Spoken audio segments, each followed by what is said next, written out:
की, भारत माता की, भारत माता की. ठीक आहे.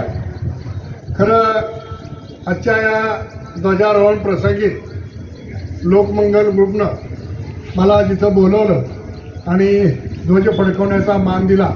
खरोखरच आजपर्यंत केलेल्या कामाचं चीज झालं असं वाटलं. कारण साहेब अनेक ठिकाणी मी महाराष्ट्रभर फिरत असतो, परंतु बाहेर केलेलं कौतुक आणि आपल्या माणसांनी केलेल्या कौतुकामध्ये खूप फरक आहे. आज आपला देश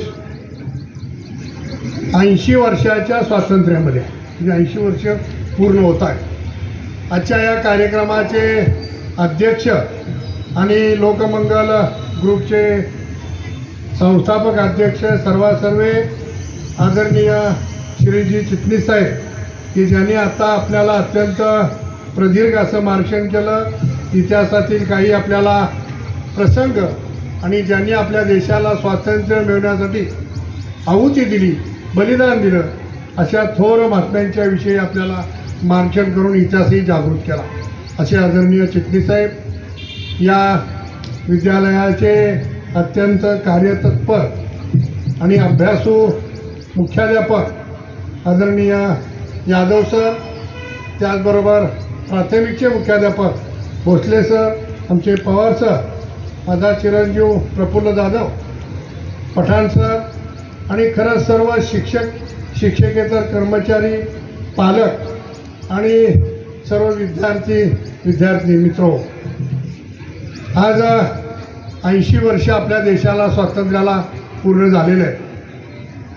देशाला स्वातंत्र्य मिळवणं एवढं सोपं नव्हतं, परंतु त्याहीपेक्षा हे स्वातंत्र्य टिकवणं खूप अवघड आहे.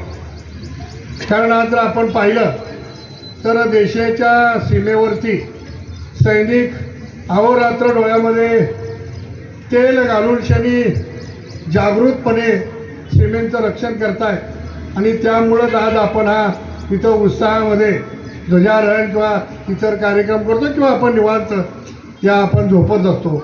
त्यामुळं सगळ्यात पहिल्यांदा सैनिक, शिक्षक आणि शेतकरी या तिघांचं या स्वातंत्र्यामध्ये खूप मोठा वाटा आहे.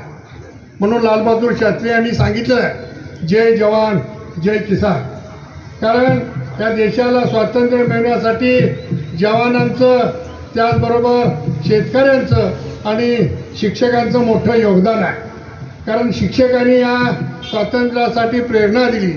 आज आपण पाहतोय की खुदिराम बोससारखा असेल किंवा अनेक शूर माझे जे योद्धे होते, अनेक ज्यांची नावं खरं प्रत्येकाची घ्यायला पाहिजे, परंतु या ठिकाणी वरुण राजासुद्धा आपलं स्वागत करण्यासाठी आलेला आहे.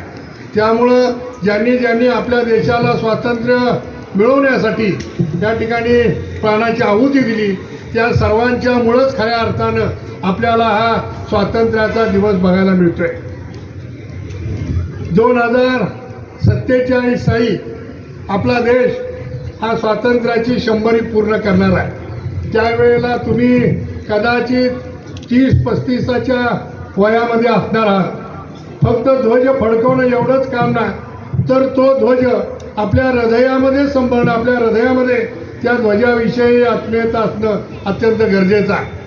भारत हा देश आज जगामध्ये अर्थव्यवस्थेमध्ये 5व्या स्थानावरती आहे. आपल्या भारतानं परग्रहावरती जाऊन सुद्धा आपला झेंडा फडकवलेला. स्वातंत्र्य म्हणजे काय, तर ज्या वेळेला आपला देश पारतंत्र्यात होता त्यावेळेला खऱ्या अर्थानं आपल्याला शिक्षण घेण्याची सुद्धा मुभा नव्हती आणि त्यावेळेला फक्त ठराविक लोकांची त्याच्यामध्ये मक्तेदारी होती. परंतु देशाला स्वातंत्र्य मिळाल्यानंतर आज आपल्या सर्व स्तरातील लोकांना शिक्षण घेता येते आणि शिक्षणाच्या जोरावरती आज प्रत्येक माणूस लोकशाहीमध्ये कुठेही कुठल्याही पदावरती काम करू शकतो. याचं सगळ्यात मोठं श्रेय ज्या वेळेला आपल्या देशाला स्वातंत्र्य मिळवण्यासाठी ज्यांनी प्रयत्न केले, ज्यांनी आहुती दिली, ज्यांनी त्याच्यासाठी प्राण दिले, त्या सर्व मंडळींना या ठिकाणी जाते. आज आपण पाहिलं तर लोकमंगल ग्रुप हा एक साताऱ्यामधील नावाजलेली एक संस्था, एक शाळा, 3 शाळा यांच्या ज्या शाळेमध्ये विविध उपक्रम राबवले जातात चिटणीस साहेबांसारखा एक अत्यंत कर्तबगार व्यक्ती या सातारा शहरामध्ये, सातारा जिल्ह्यामध्ये ग्रंथ महोत्सवासारखं एक अत्यंत चांगल्या पद्धतीचं काम, म्हणजे ग्रंथ महोत्सवाच्या माध्यमातून ग्रंथाचं महत्त्व लोकांना पटवून दिलेलं आहे की जेणेकरून त्या ठिकाणी अनेक लोकांना ग्रंथ महोत्सवामध्ये आणून, वेगवेगळ्या बुद्धिवादी लोकांना आणून लोकांना ज्ञानाचं अमृत पाजण्याचं काम त्या ठिकाणी चिटणीस साहेबांच्या माध्यमातून झालं. साहेब हे खूप मोठं काम आहे.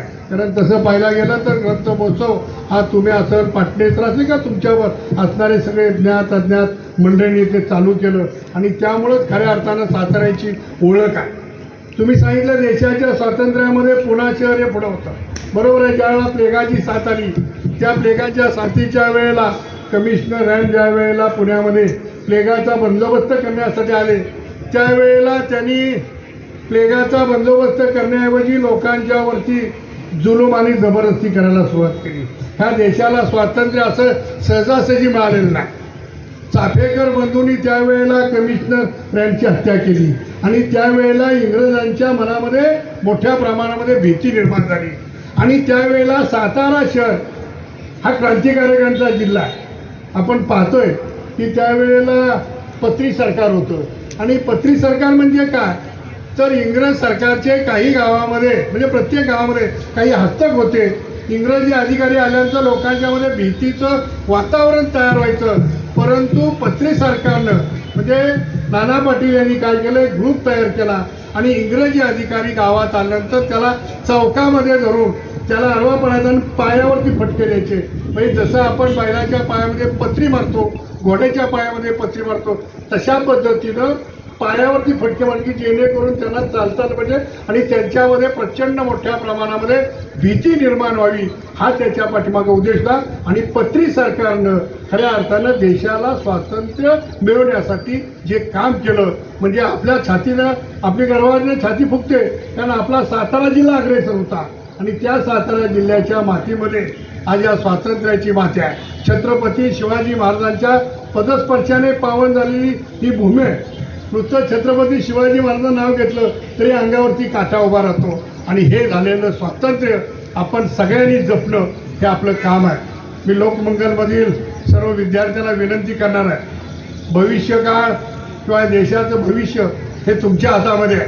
त्यामुळं तुम्हाला इथं दिलं जाणारं शिक्षण आहे हे नक्कीच अत्यंत भविष्यकाळामध्ये भारताचं आदर्श नागरिक घडावं या दृष्टिकोनातून आहे. तुम्हाला भविष्यकाळामध्ये सर्वांना उज्ज्वल असं भवितव्य घडावं अशा पद्धतीची परमेश्वराजवळ प्रार्थना करतो आणि तुम्हा सगळ्यांना मी स्वातंत्र्य दिनाच्या मनापासून शुभेच्छा देतो आणि थांबतो. जय हिंद, जय भारत.